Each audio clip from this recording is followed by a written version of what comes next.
नमस्कार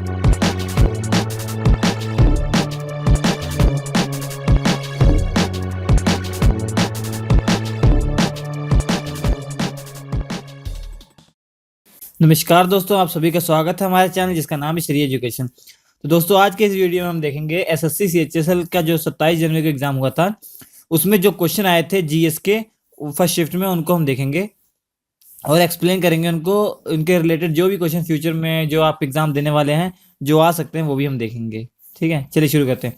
शुरू करने से पहले हम आपको ये बताते हैं, आप हमारे चैनल को सब्सक्राइब कर सकते हैं। अगर आप चाहते हैं कि हम जो भी वीडियो डालें आपको उसका नोटिफिकेशन मिलता रहे, तो आप हमारे चैनल को सब्सक्राइब कर लीजिए, जिससे कि हम कोई वीडियो डालेंगे आपको नोटिफिकेशन उसका मिलता रहेगा।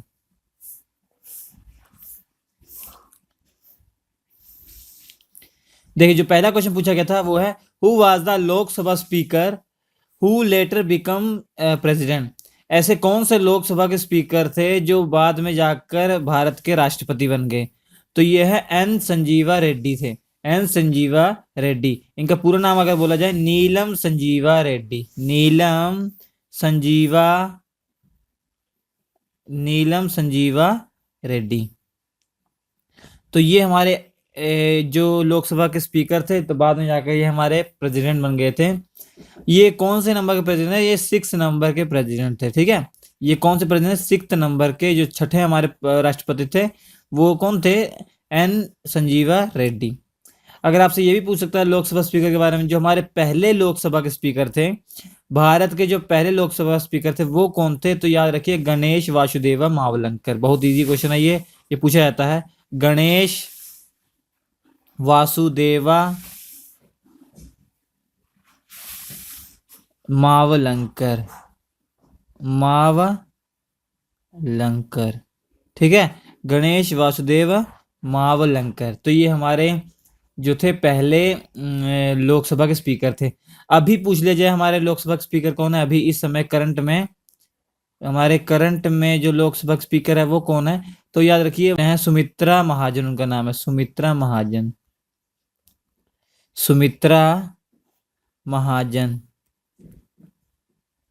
ठीक है, सुमित्रा महाजन है। Who is the author of our impossible love.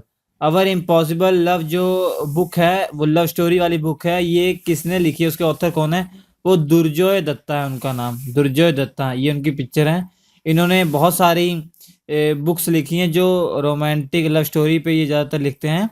और टाइम्स ऑफ इंडिया ने इन्हें यंग अचीवर वो चूज़ किया था। जब इन्होंने ये फेमस हुए थे तो टाइम्स ऑफ इंडिया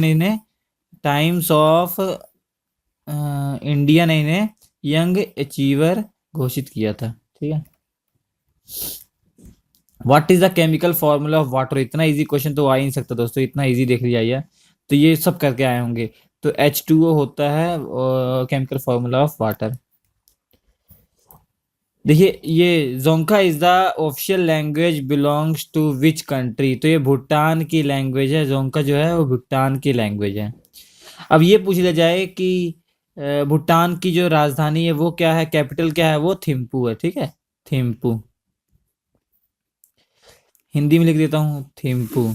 ठीक है, तो थिम्पू जो है वो भूटान की राजधानी है। ठीक है, ये हो जाएगा। तो भूटान हमारा पड़ोसी देश है। तो हमारा पड़ोसी देश होने के कारण हमारे जो 4 ऐसे राज्य हैं जो भूटान की सीमा के साथ लगते हैं। तो जो पहला राज्य है वो है सिक्किम। ठीक है, दूसरा हमारा है अरुणाचल प्रदेश।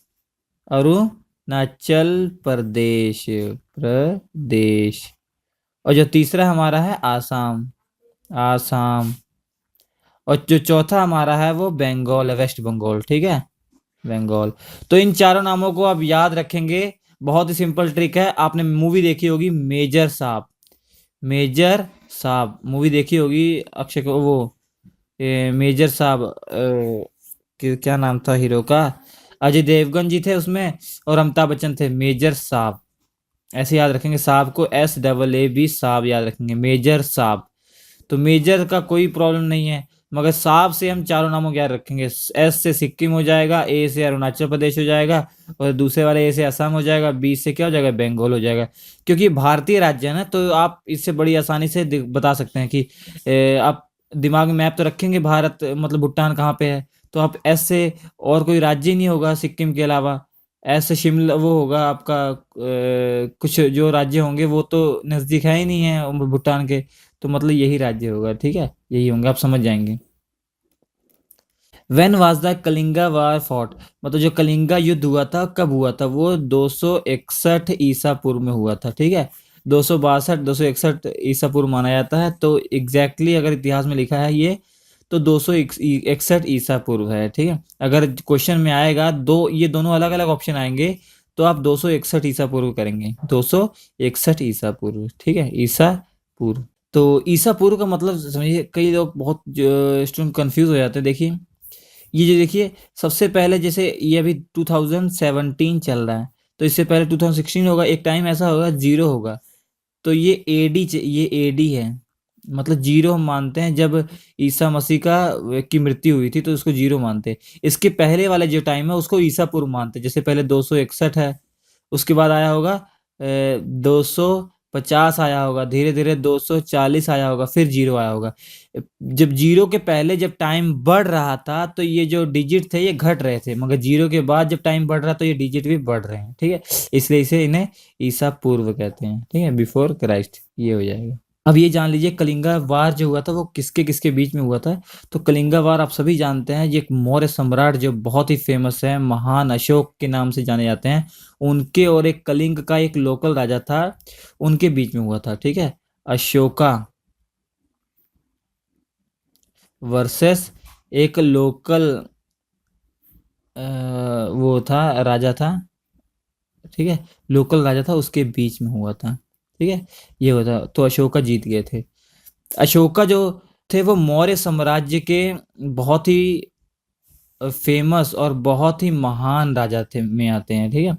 अशोका के बारे में अगर बताएं हम, तो एक बिंदुसार राजा थे जो मौर्य साम्राज्य के राजा थे, दूसरे नंबर पे मौर्य साम्राज्य चल रहा था, उसमें जो दूसरे राजा थे वो बिंदुसार थे, बिंदुसार, बिंदुसार, ठीक है।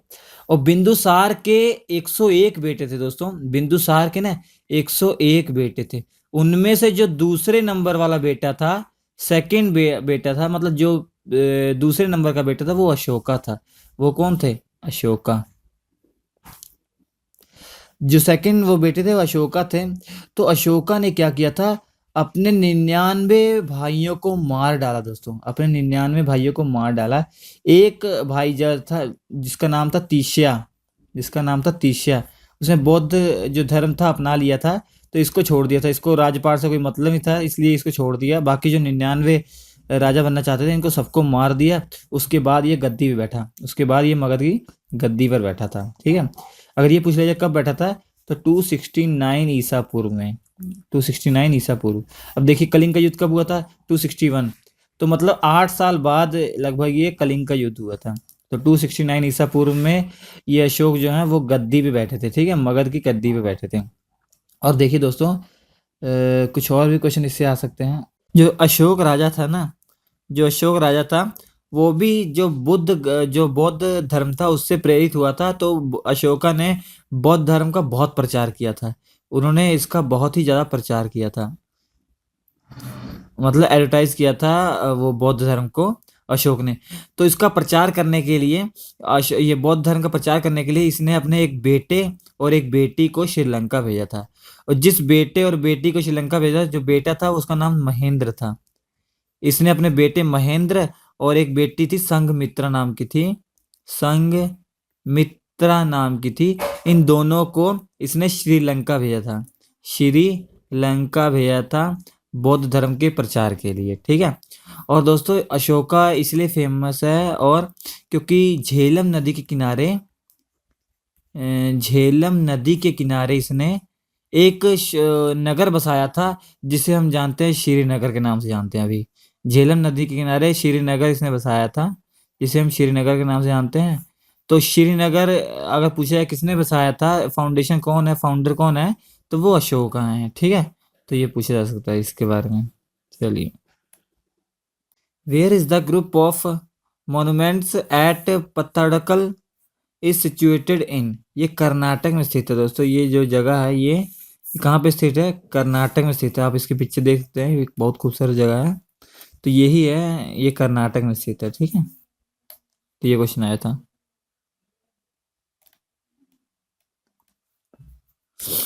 ये क्वेश्चन आता है, when was the first test match in cricket played. जो मतलब पहला टेस्ट मैच हुआ था कब खेला गया था, तो 15 मार्च 1877 में खेला गया था। 15 मार्च 1877 में खेला गया था। तो ये इंग्लैंड वर्सेस ऑस्ट्रेलिया खेला गया था। ठीक है, इंग्लैंड वर्सेस ऑस्ट्रेलिया खेला गया था, जिसमें ऑस्ट्रेलिया जीत गया था। जिसमें ऑस्ट्रेलिया जीत गया था। ठीक है, ये ग्राउंड तो पूछा नहीं था, अगर ग्राउंड भी पूछ लिया कहाँ किस ग्राउंड में हुआ था, मेलबोर्न में हुआ था ये। ठीक है, मेलबोर्न में हुआ था ये। तो ये सब नहीं पूछा जाता कहाँ हुआ था ये वो, तो इनके बीच में हुआ था। जो नेक्स्ट क्वेश्चन पूछा गया, which is the deepest trench known to man. मतलब किस आदमी के नाम से जो है वो जो गहरा ट्रेंच है नाम ना जाना जाता है, तो ये मरियाना ट्रेंच है। ठीक है, ये मरियाना ट्रेंच, आप इसकी ये पिक्चर देख सकते हैं। तो ये लगभग 11,035 मीटर की दूरी पर है, 11.5 किलोमीटर, लगभग 11.03 किलोमीटर गहरा है समुद्र का जो सतह है इसका, यहाँ से इतनी गहरी पे रही है। ठीक है, ये पूछ लीजिए कहाँ पे है, ये आपको मालूम होना चाहिए, प्रशांत महासागर में है। प्रशांत महासागर। ठीक है, पैसिफिक महासागर, इंग्लिश में कहते हैं पैसिफिक महासागर। ठीक है, यहाँ स्थित है पैसिफिक, वहाँ पे स्थित है पैसिफिक महासागर में, और हिंदी में प्रशांत महासागर में वहाँ पे स्थित है। ठीक है, तो ये हो जाएगा।